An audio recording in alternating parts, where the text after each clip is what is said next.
L'histoire que je vais vous raconter va vous choquer. Écoutez attentivement. Dans un quartier modeste d'une petite ville, Nadège, une mère célibataire de 27 ans, se battait au quotidien pour offrir un avenir meilleur à son fils Louis, âgé de 6 ans. Entre son travail à temps plein comme caissière et ses obligations domestiques, Nadège n'avait d'autre choix que de compter sur l'aide de ses voisins pour s'occuper de son fils. Parmi eux, Jeanne, une femme d'une 5e année, semblait être une bénédiction. Toujours souriante, serviable et connue dans le quartier pour sa générosité, Jeanne avait gagné la confiance de tous, y compris celle de Nadège. Mais derrière son masque de bienveillance se cachait une personne cruelle, avide de contrôler et de manipuler. Personne n'aurait pu imaginer que cette femme douce en apparence était capable de commettre les pires atrocités. Chaque matin où Nadège déposait Louis chez Jeanne, elle partait travailler avec l'esprit tranquille, pensant son fils en sécurité.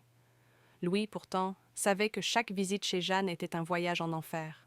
Dès que la porte se fermait derrière lui, le sourire de Jeanne disparaissait, remplacé par un regard glacial. La première fois, elle a commencé par des humiliations verbales. Elle lui disait qu'il était inutile, stupide, et qu'il finirait par devenir un raté, comme son père absent. Louis, trop jeune pour comprendre pourquoi cette femme se comportait ainsi, restait figé, paralysé par la peur. Mais Jeanne ne s'arrête pas là. Très vite, les insultes se transformèrent en actes bien plus cruels. Elle a trouvé un plaisir malsain à dominer cet enfant sans défense. Elle l'obligeait à manger des aliments variés, parfois mélangés avec de la terre ou des excréments d'animaux. Si Louis osait pleurer ou refuser, elle le frappait ou l'enfermait dans un placard sombre pendant des heures, le laissant seul avec ses peurs. Pour Jeanne, tout cela n'était pas suffisant. Elle voulait immortaliser ses exploits. Elle commença à filmer ses actes, se moquant de Louis devant la caméra. Sur une des vidéos, elle lui tendait une assiette contenant des restes de nourriture récupérés dans une poubelle, recouverts de moisissures. « Mange ça, ou tu ne sortiras jamais d'ici. » Zrenia terrorisée, l'enfant s'exécutait, les larmes roulant sur ses joues. Dans une autre vidéo, elle l'aspergeait avec un tuyau d'arrosage glacé, alors qu'il était en sous-vêtements, en plein hiver, riant aux éclats en le voyant trembler de froid. « Regarde-toi, tu es pathétique, » disait-elle en fixant l'objectif.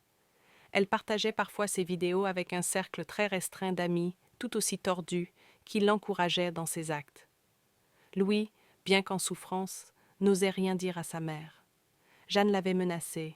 « Si tu dis quoi que ce soit, ta mère ira en prison et tu finiras seule dans un orphelinat. » C'est résonnèrent dans la tête du petit garçon, qui préférait subir en silence plutôt que de risquer de mots perdre sa mère. Nadège, de son côté, remarquait bien que quelque chose n'allait pas. Louis devenait de plus en plus renfermé, mangeait moins et sursautait au moindre bruit. Mais chaque fois qu'elle lui demandait ce qui n'allait pas, il avait la tête, terrifié. Un jour, alors que Jeanne faisait ses cours au marché local, un voleur habile lui vola son téléphone. L'homme, pensant y trouver des informations personnelles pour en tirer profit, fut horrifié en découvrant les vidéos. Il n'en croyait pas ses yeux. Les scènes qu'il voyait étaient si cruelles qu'il se demandait comment un être humain pouvait infliger une telle souffrance à un enfant. Pris d'un mélange de colère et de dégoût, il décide de rendre ses vidéos publiques. Il crée un compte anonyme sur les réseaux sociaux et publie les enregistrements avec un message clair.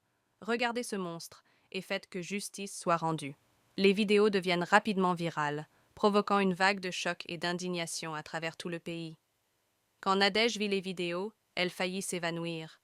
Reconnaissant immédiatement son fils, elle réalisa avec horreur ce qu'il avait subi pendant des mois. Bouleversée, elle se précipita au commissariat pour déposer plainte.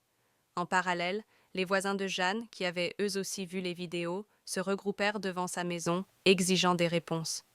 Jeanne fut arrêtée quelques heures plus tard. Au cours de son procès, les preuves étaient si accablantes qu'elle ne mettait pas ses actes.